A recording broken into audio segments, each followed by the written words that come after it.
Hi everyone, good day. First things first, I would like to address that this is for educational use only. Our group allowing our instructor, Mr. Roldan Ardinis, to use this video for educational material. So, hi, my name is Jovel Kushyanay Bumpat and I will talk about the introduction to the study of globalization by Manfred Steger. So, the definition of globalization, the process of increasing interconnectedness and interdependence among nations, economies, societies, and cultures. Globalization is as an complex and multifaceted phenomenon. So, the importance of studying globalization is to understand its impact on various aspects of life. So, next slide is about Manfred Steger. He is an expert in globalization studies, professor of political science and global studies at the University of Hawaii at Manoa, or also authors of numerous books on culture, including the introduction to the study of globalization. So, the next slide is talk about the theories of globalization. Steger analysis of different theoretical approaches to understanding globalization. So first perspective is skeptical perspective. Views globalization and as exaggerated, emphasizing the persistence of national interests and power dynamics. Next is hyperglobalist perspective. Sees globalization as an all-encompassing force transforming societies and eroding sovereignty. The last one is transformationalist perspective. Acknowledges the transformative nature of globalization but sees as a mixed and varied process. So next slide we'll talk about globalization's impact on society and culture. Discussion of diverse effect of globalization on society and cultures worldwide. Examples of cultural homogenization and hybridization resulting from globalization. Controversies surrounding the preservation of cultural diversity in a globalized world. Next is globalization and economy. Examination of economic aspects of globalization. Benefits of trades, liberalization, global supply chains, and technological advancement. Criticism of increased income inequality and exploitation of labor in certain regions. Next is globalization and politics. Analysis of political consequence of globalization. Emerge of supranational entitles like the United Nations and the European Union. Challenges of national sovereignty and rises of transnational governance. Good day everyone, my name is Decaditus Reyes and we're going to talk about the ideology of globalization by Manfred B. Steger. Manfred B. Steger is a renowned scholar in globalization and political theory, known for his extensive work on economic, political, and cultural dimensions. His contribution to political science and global studies have significantly shaped our understanding of globalization impact on societies. Definition of globalization. Steger defines globalization as a multi-phased and complex process characterized by the compression of time and space, resulting in intensification of social, political, economic, and cultural interconnections worldwide. Steger's ideology of globalization often focuses on the following points. Three main dimensions. He identifies three main dimensions of globalization. The first one is economic globalization, related to spread of markets and economic activities. The second one is political globalization, concerned with emergence of global governance and institutions. And lastly is cultural globalization, referring to the exchange or disposition of culture. So economic globalization is about how businesses and markets spread across the world. And political globalization is about the rise of global organization and rules that affect the countries around worldwide. And lastly is cultural globalization. This refers to the different culture mix influence each other in a global scale. So globalization as a historical process, Steger sees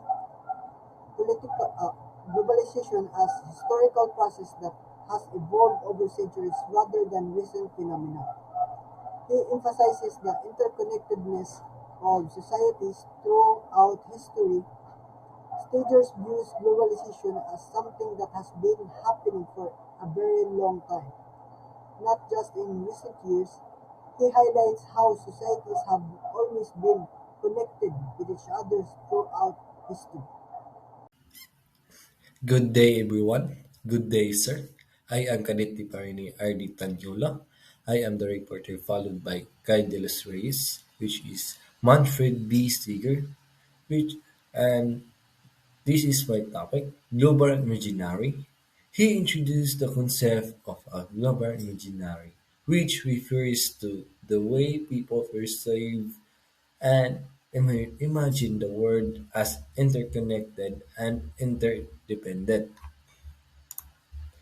These concepts builds on Benedict Anderson's theories of imagined communities, but while Anderson used the term of refers to shared ideologies within nations.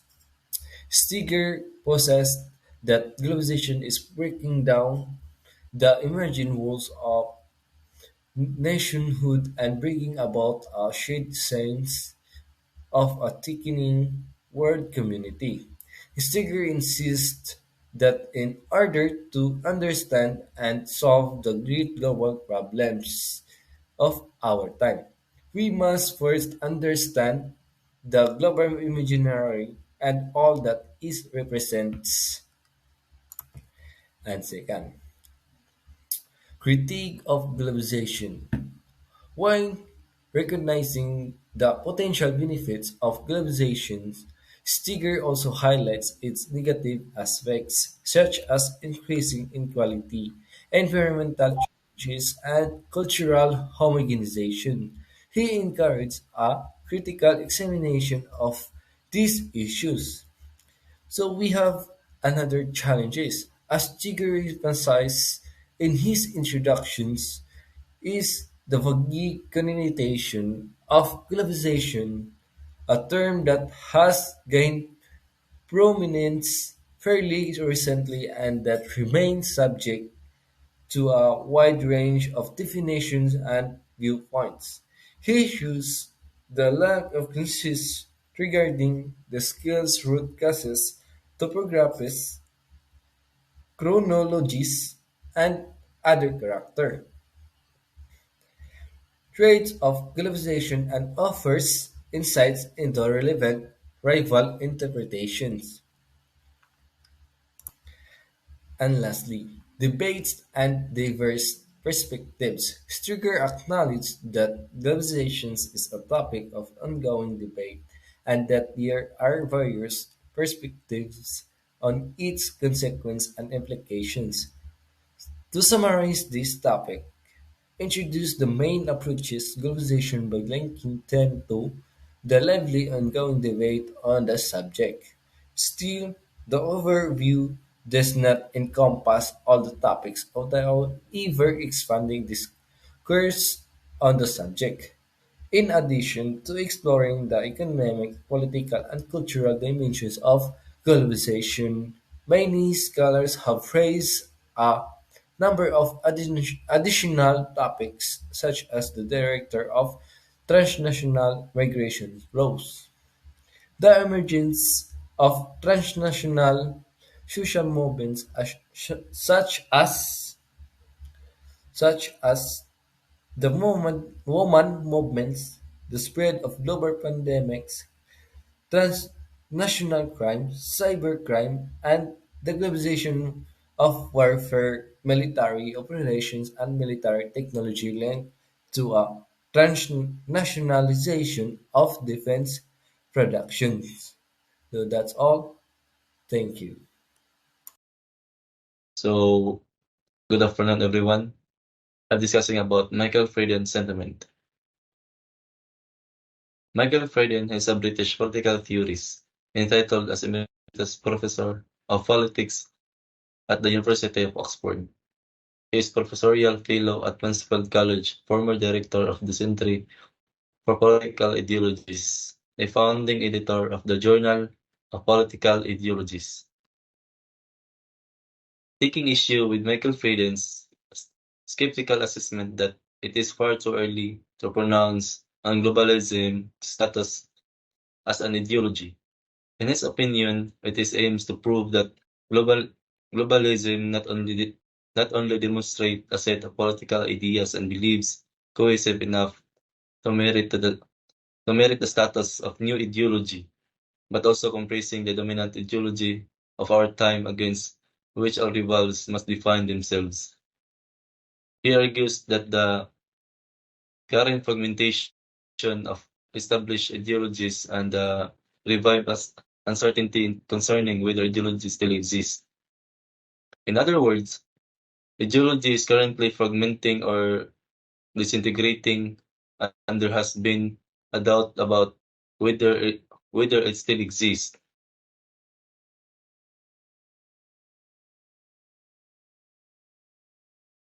He proposes two fertile lines of inquiry.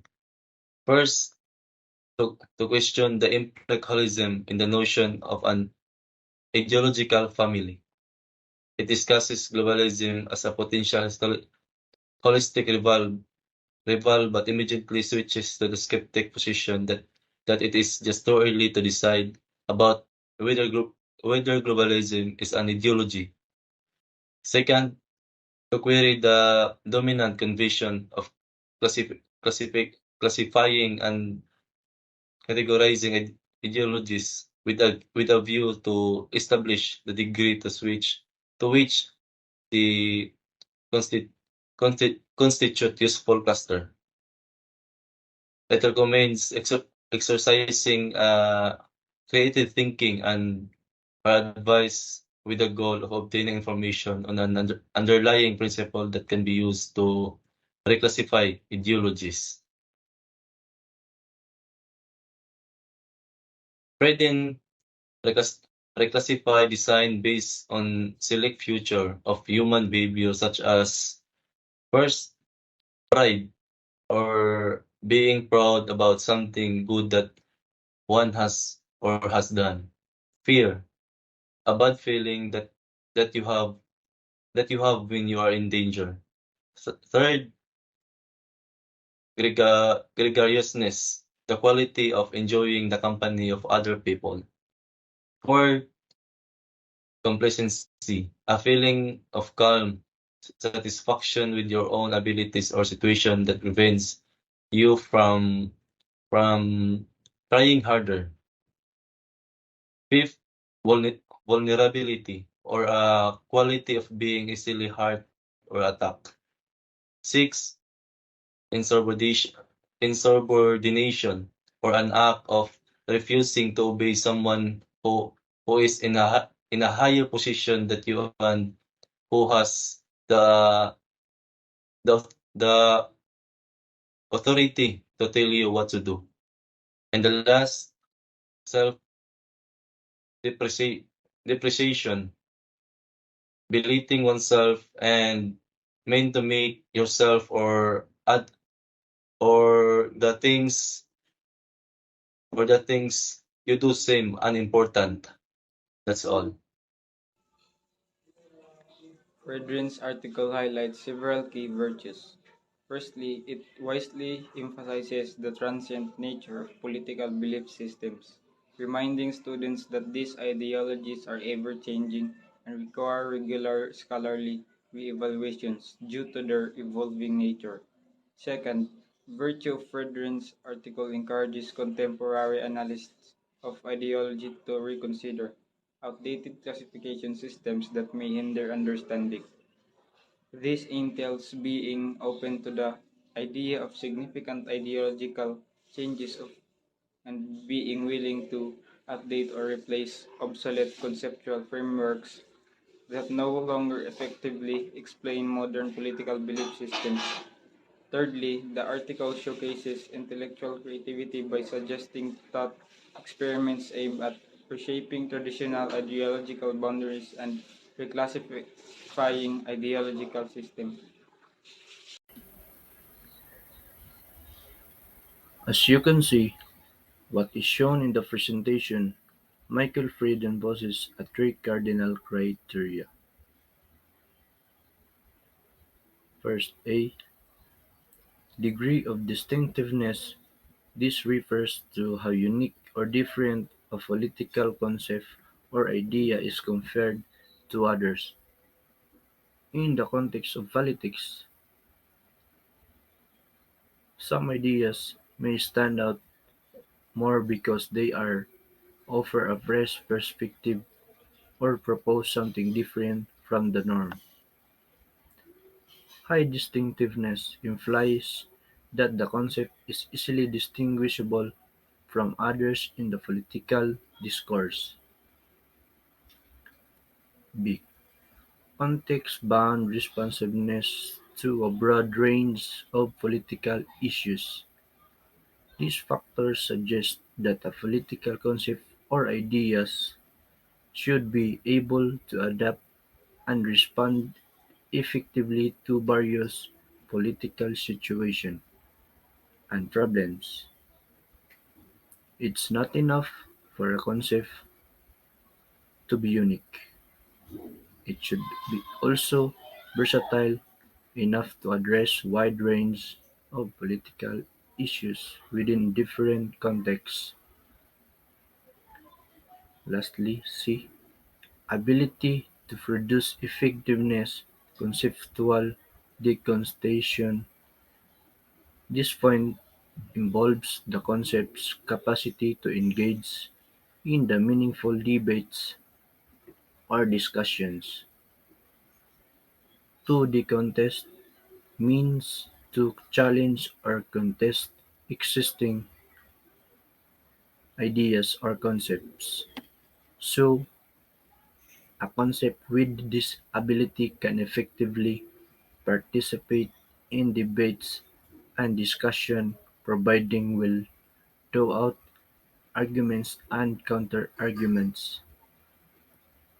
These three factors together emphasize the importance of political concepts or ideas being unique, adaptable to different political issues, and capable of engaging in constructive debates to contribute effectively to the political discourse. That's all.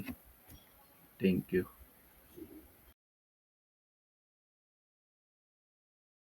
So now, let's talk about Arjun Appadurai.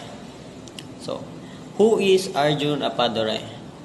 Arjun Appadurai is a cultural theorist and anthropologist, and he is the person who came up with the scapes theory.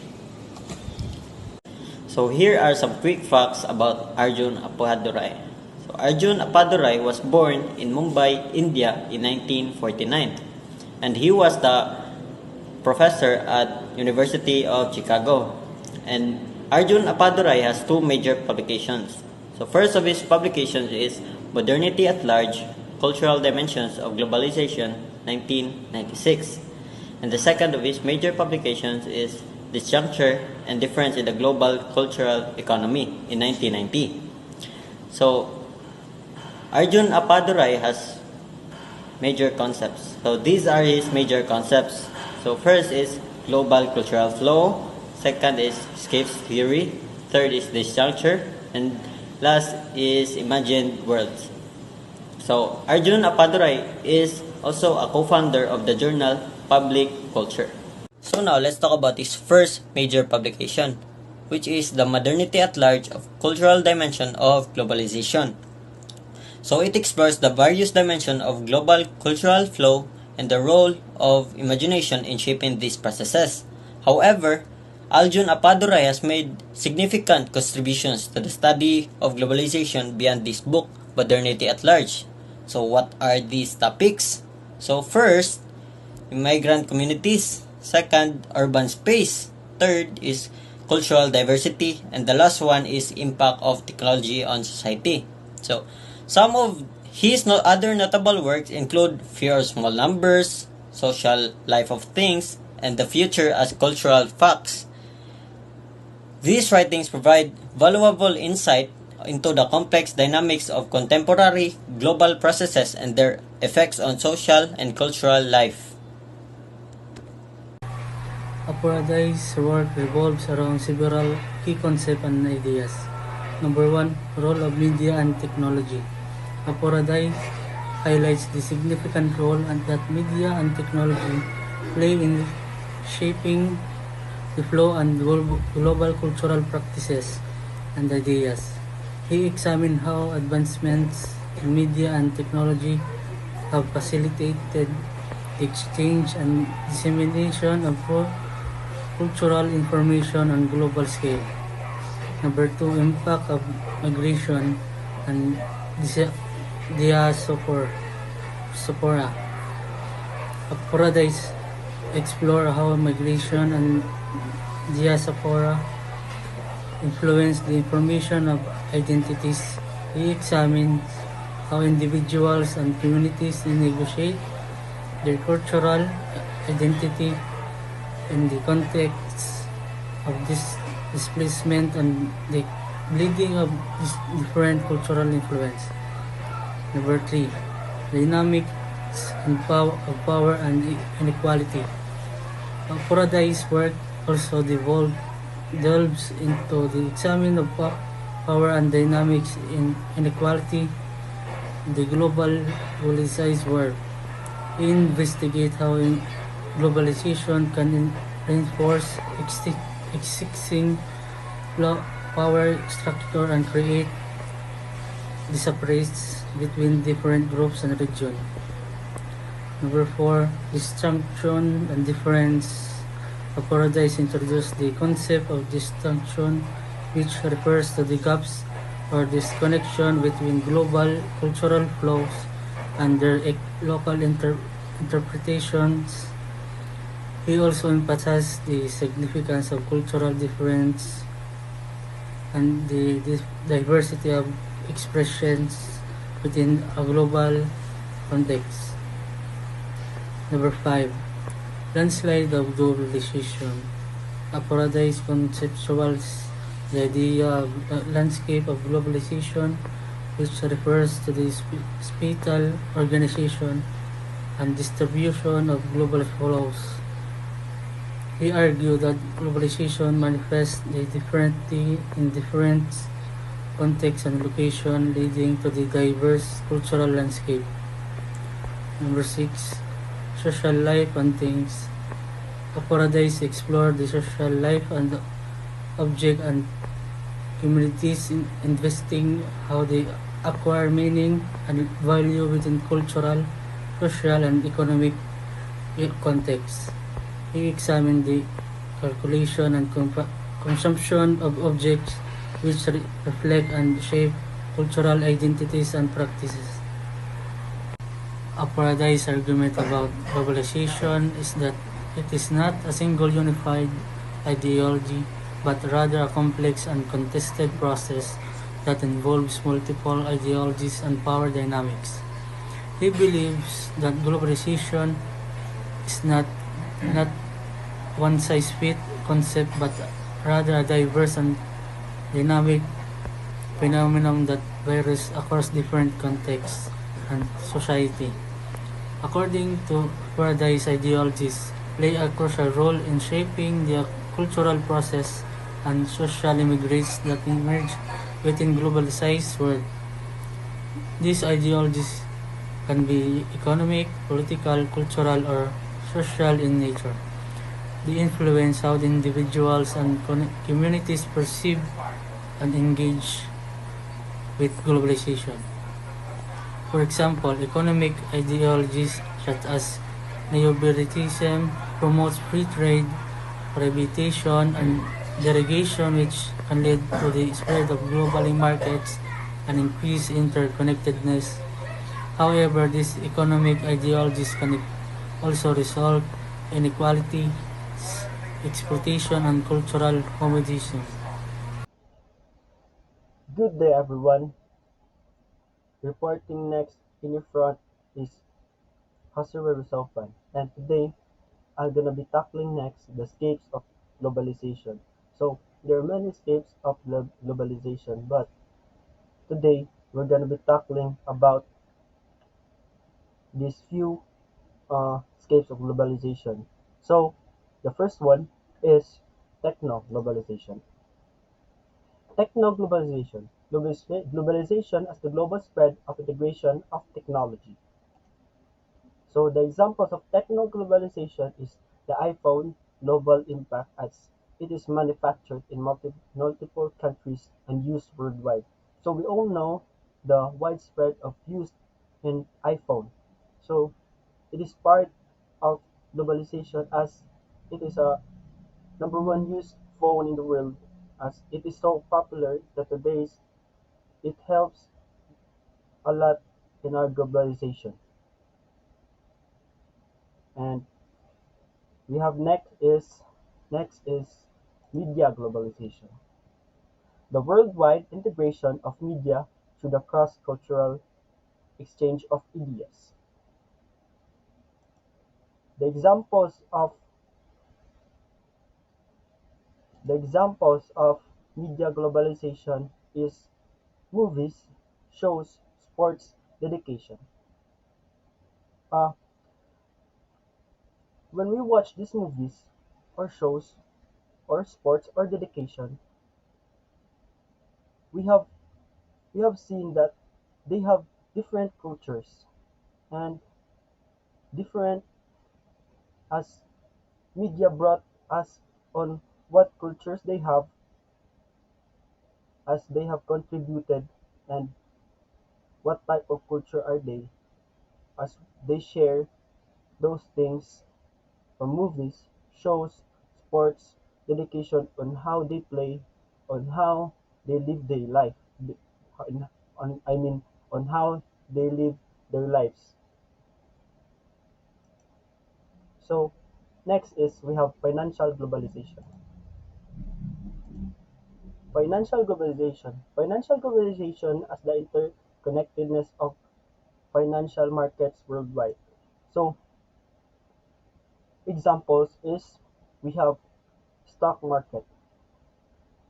So this influences worldwide because we see on how market goes, it affects worldwide. For example, the 28 the 2008 global financial crisis which had far-reaching effects on economies worldwide. So this has effects on the globalization worldwide. So this is a part of globalization that makes different definite effects on how we survive, on how it depends on how we we manage our time, how we manage our economy because of the stock market. So it is a globalization, financial globalization. So it means it affects worldwide on how they move. For example, this picture, if they have bull run, the the whole world will have a positive effect. If bear market, it will have a negative effect. So we have financial globalization. So next is we have cultural globalization. Cultural globalization as the exchange of ideas, values, and customs among cultures. So the examples of cultural globalization is the spread of American fast food chains like McDonald's in various countries. So we have seen that McDonald's has a branch all around the world. So we can see that the culture has give gave us a taste on how other countries how other countries love to share our our, our cultures, and because they have a branch like McDonald's in other countries. So this has this is a cultural globalization. Next is environmental globalization. Environmental globalization as the global impact of environmental issues. Environmental globalization examples is a climate change, which is a global problem requiring international cooperation. So we have environmental globalization, which are affected all around, which has effects of all around the world. So we are interconnecting with other countries to help solve this problem. So this is a good effect of globalization because we can reach out all around the world for the sake of our country or our world to be one, or we have the unison with this kind of globalization. Next is economic globalization. Economic globalization as the interdependence of economies through trade and investment. Example, the rise of global supply chains where products are made using components from different countries. So we have Coca-Cola, rise of multifunctional corporations. Multinational corporations include Coca-Cola, McDonald's, and Amazon and Google. And internationalism of capital markets. Next is political globalization. Political globalization as the increased global cooperation among governments. So we have United Nations as the example of it. They are interconnected all around the world because they are influenced by globalization. So this is political globalization. So that's it, guys. Thank you for listening, and this all for our report, Group 1. Thank you.